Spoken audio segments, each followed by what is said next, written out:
البيوت أسرار، كلنا عارفين ده، بس في سر عن سر بيفرق. في بيوت الأسرار فيها بتبقى قنابل متفجرات، ودايما اللغم الأول بيكون تحت الكنبة. ايه علاقة ده بيوم الجمعة؟ يلا بينا نشوف.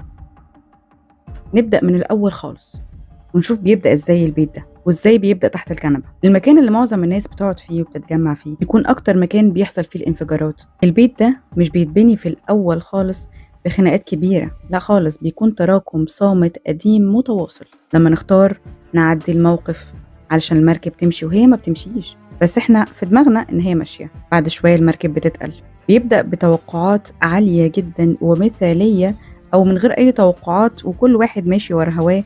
مفيش رابط، مفيش مبدأ، أبواب مقفولة على وجع قديم، على أسرار، وأسرار تقيلة. مع مرور السنين حيطان البيت نفسه بتبقى خلاص مسممة. التوتر بيكون شيء طبيعي في البيت.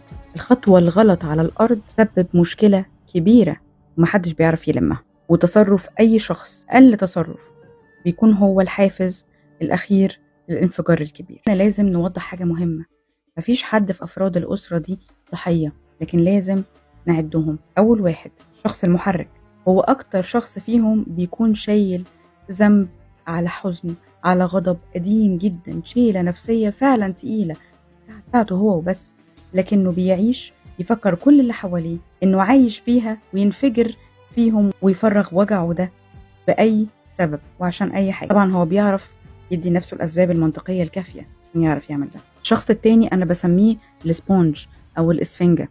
ده الشخص اللي بيمتص كل الخبطات والضرب اللي بيحصل من الشخص الحانق على الحياة، على حساب كرامته وعلى حساب نفسيته. وده بيعمل مشكلتين: أول حاجة إن هو شخصيا بيبدأ كل فترة ينفجر ويبهدل الدنيا. تاني حاجة بيدي مساحة أكبر للشخص الأول اللي بينفجر فيه على أتفه الأسباب، وبيديله أحقية كمان. تالت حد ده اللي بيراقب، ده من صغره شاف كويس قوي إن البيت ده خطر.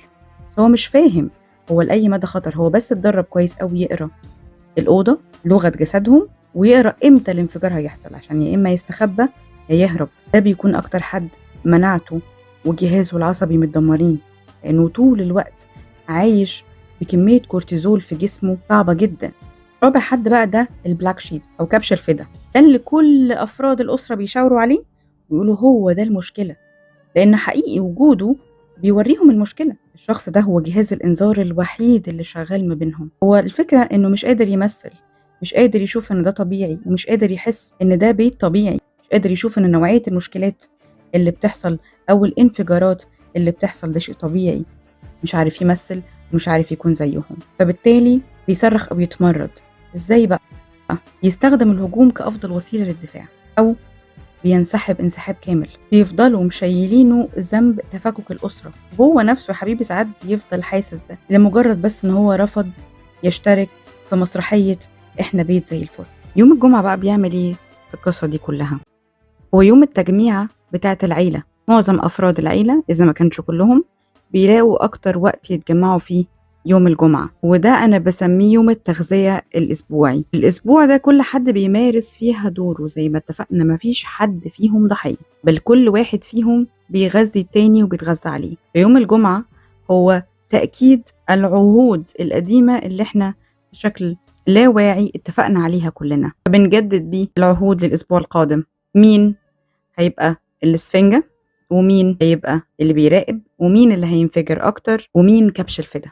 المرة الجاية اللي تحس فيها إن الانفجار قرب، انسحب فورا. انسحب هنا مش معناها تستخبى، انسحب. ما تدخلش في خناقة عشان تبرر نفسك أو تحاول تثبت حاجة لحد هو مش عايز يفهمها. السكوت في لحظة الانفجار مش ضعف، منتهى القوة إنك تحمي سلامك النفسي، لأن هو ده درعك الوحيد ضد أي حاجة وكل حاجة، لحد ما يبقى فيه حد قادر يتواصل معاك بشكل حكيم، وإنت كمان تكون هديت بشكل كافي عشان تعرف تسمع وتستقبل.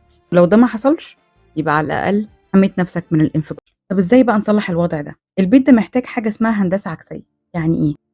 يعني أول حاجة نشيل السلك العريان مشبك ما بين أفراد الأسرة دول، وهو الاعتراف. إحنا بيت تعبان، ده مش عيب، بالعكس حاجة كويسة جدا إن إحنا نبقى عارفين الحالة الحقيقية اللي إحنا عايشين فيها. تاني حاجة رسم الحدود، ودي تطبيقها أهم من فهمها. أنا مش من حقي إن أنا أفرغ فيك غضبي طول ما أنا متضايق، أو كل ما أحس إن أنا جوايا طاقة حزن أو غضب، وإنت مش من حقك إنك تقبل مني الغلط والإهانة من غير ما يكون لك رد فعل، ولازم احنا الاتنين نحترم حدود بعض، كل واحد يشيل شيلته النفسية الخاصة بيه، ندعم بعض لكن ما نجيش على بعض. تالت حاجة التواصل الآمن، بما إن العيلة اللي طول الوقت بتتخانق مع بعض وبيشاوروا على بعض عمرهم ما يبقوا فاهمين أصلا يعني إيه كلمة تواصل. هنا بيلجأوا لشخص مختص، المختص ده بيكون شخص حيادي فبيعرف يشوف العقدة دي تتفك من أنهي حتة، ومحدش في أفراد أسرة يعرف يلعب عليه لعبة الذنب أو لعبة أنت السبب، فبالتالي بيعرف يوصل لحلول لأن هو بره البيئة دي. بيعلمهم إزاي يتواصلوا مع بعض بطريقة آمنة، بيعلم كل حد فيهم إزاي يوصل لنفسه من غير ما يحمل غيره حساباته وفاتورته.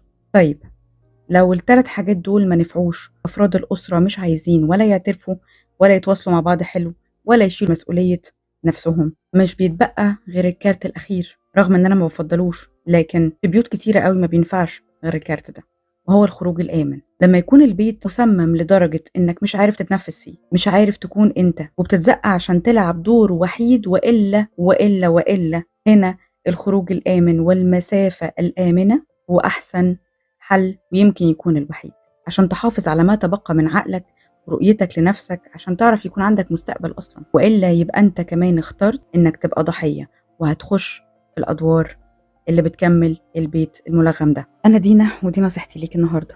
لو لقيت نفسك عايش في بيت مفخخ الدوسة فيه على الأرض مشكلة كبيرة، الغلطة الصغيرة تحول لذنب رهيب ملوش حل غير بخضوعك. بلاش تلعب دور البطل، بلاش تطفي النار بجسمك، بكرامتك، بشعورك، بهويتك. تعلم تفرق ما بين حبك لأهلك وبين قبول الأذى. خلي بالك لو قبلت الأذى من أهلك هترجع تعمل بيت مليان أذى، أنت مش بتحمي نفسك بس، بتحمي نفسك وبتحمي عيالك. أتمنى لكم السلام والأمان الحقيقي والحكمة، إنك تعرف تفرق ما بين السلام والأمان الحقيقي والمزيف.